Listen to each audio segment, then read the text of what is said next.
to Charleston. And it worked. No pirates ever came back to Charleston. Now they say no pirates ever came back, but we also say no pirates ever left. Because we believe that some pirates are still down here amongst us today. And what they're doing is they're going to be down here, they're walking around as if it was every day, but they're also going to be in certain cells that never will go out of their cells. Right here, I say you have the best spot. There's a lot of women that sit back there for whatever reason. I had two ladies just about 2 weeks ago. Two weeks ago. And they sat back here and they didn't know each other. Now they were on either side of this bench because they didn't know each other. I had a tour of actually 18 people. It's a lot to fit inside of here. I think today we have 14. And they sat back there and they listened to my whole spiel. They did not want a ghost tour. They wanted a history tour. So I talked to them about the Patriots that were here. And it was very nice. And I was coming up on a really good dad joke. And I was just coming on the punchline. And all of a sudden, they both screamed back there. They jumped up, looked at each other, and they came around this bench and they got right here. And I was sitting on this barrel. And you could imagine how furious I was because I loved my dad jokes. And with that, I looked at them and I stood up. And I said, what's wrong? What's going on? Is there a rat back here? Because rats will come down here every now and then. And they said, no, something pulled our hair. And something pulled my hair. And I said, really? And they said, yeah. And they said, both of them, I talked to them later, both of them felt this burning sensation on the back of their necks. And then all of a sudden it felt like something kind of went all the way up their hair and yanked on it. And so with that, you're my guinea pig. So if you can tell me if it's the brick, or if it's something else. Now I did tell you guys to take a picture in that doorway to the left as soon as we got down here, did I not? Mm-hmm. And so what I want to show you is sometimes what you get. Anybody ever watch any ghost shows? Yes. Yes. All the time. Ghost Adventures. Yes. Yeah, we met with them February 9th. Ghost Adventures has used us for the old city jail and they're thinking about coming down here, but they're trying to see and work around the Daughters of the Revolution. We talked to Ghost Adventures and we sent every piece of evidence to them. And the reason why is they have something called free labor, aka interns. And those interns, if you send me a photo of, Shaggy and Scooby-Doo right here, I'll believe it. But they will tell me if you have photoshopped it. And so we sent this picture to them, and it is something that is 7.5 feet tall, standing in the doorway to the left as soon as we came in. And with that, they sent us back that what you see is what you get. Now the reason for something that's large, terrifying. Yes, the reason for something that large is only one explanation. And what I will say is the most terrifying thing that I've ever had encountered in my life. Store in America. This is the longest selling liquor store in America. It was actually, the licensed liquor has been selling out of here since 1686. We've been a colony since 1680. We've been a fortified colony since 1703, 1704. So now you kind of see where our priorities were. You have your house, then the church, and then the tavern. And that's where this comes in. Now I highly recommend that you come here during the day, especially tomorrow. They will have tastings inside. And you come in here, you'll get to see this. There's something new that you guys are the first to see. This is only 6 months old. This place right here, this is the beer and wine section. And with that, you cannot sell liquor in the same, or you cannot sell beer and wine in the same store that you sell beer or liquor in. And so with that, you have this today. Now, this is only 6 months old. What's up, man? This is only 6 months old, basically. And it is absolutely beautiful. You go inside, you are captivated by all of the history.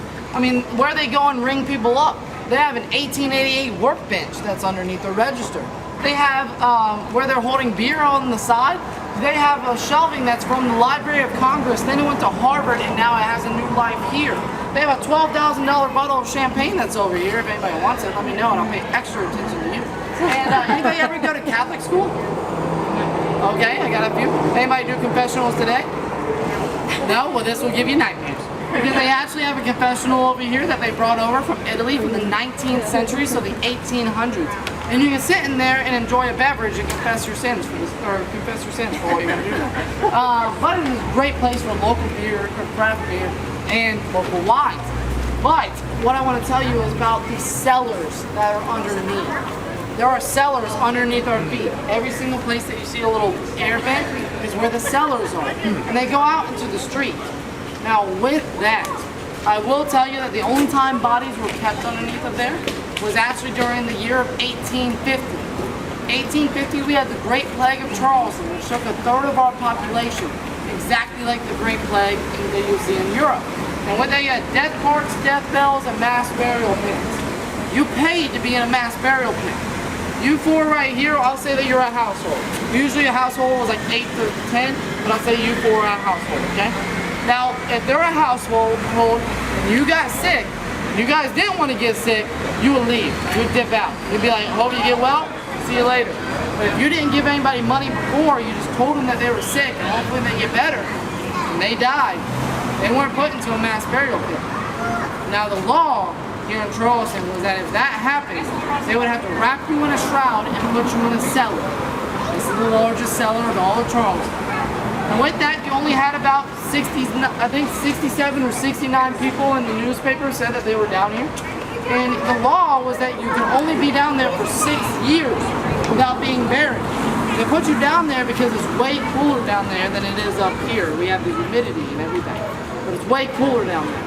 And that would slow the process of decaying, and also your gases had to release out of your body, which is why you had the vent hole.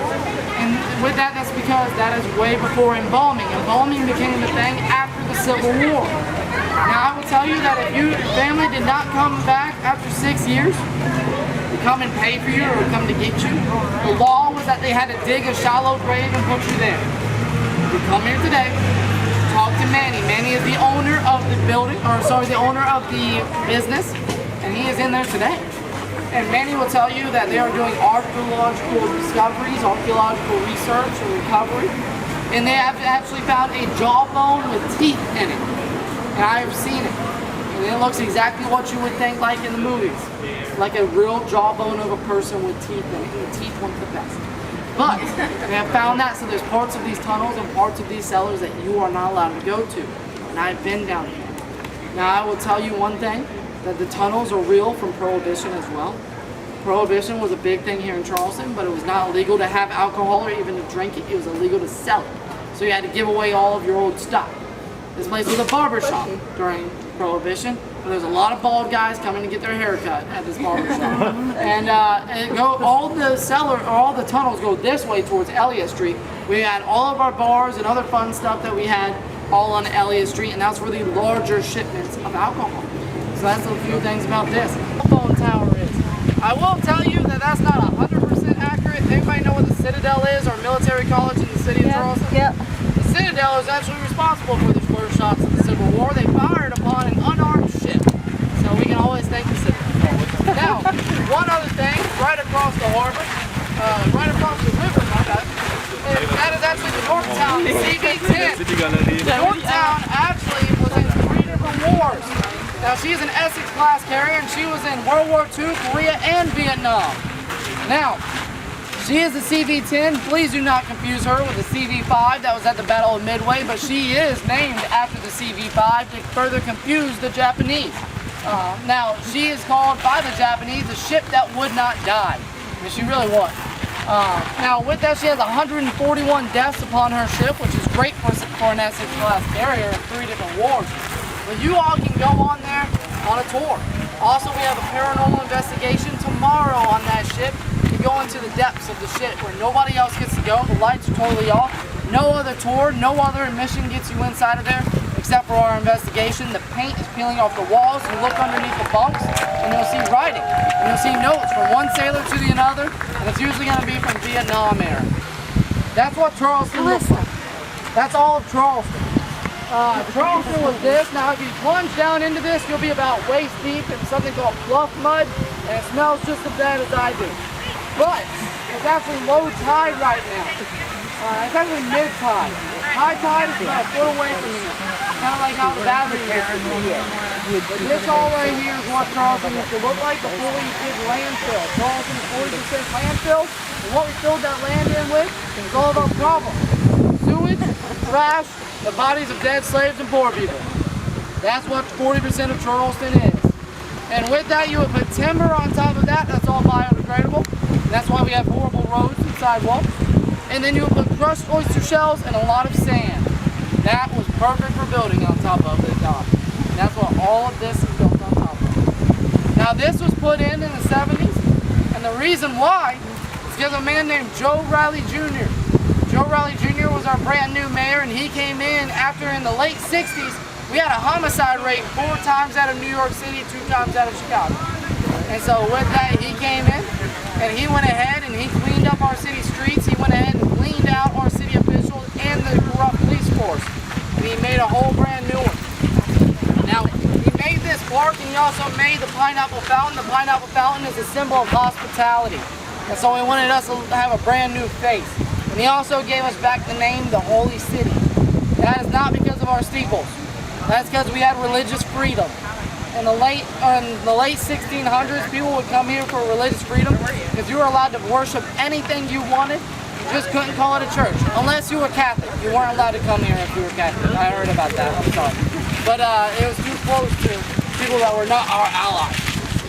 But you also couldn't call it a church. You had to call it a meeting, as we have Meeting Street, which is our first meeting place, and you were called a dissenter if you were not Anglican. Well, with that, guys, come over here and see if you're pure of heart. Of course.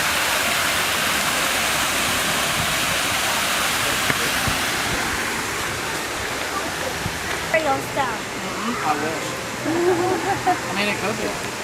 No, this right here is an echo stuff. And the way it works, let me make sure it's working. The way it works is if you're like me and you have bad knees, you gotta get up on the side. It's a lot easier than front. But you get up here, you get all the way in the middle, and you speak out towards the harbor, and you can hear your own echo instantly. It sounds like surround sound, and nobody else around you can hear it. You guys didn't hear it, did you? But only the pure of heart can hear the echo. So with that, we'll see who's actually pure of heart. Anybody want to try? I know you're dying to. I'm dying too. Might not be able to hear what the potatoes. Be quiet. Look out to the hard for to say something. Just say hello. Hello.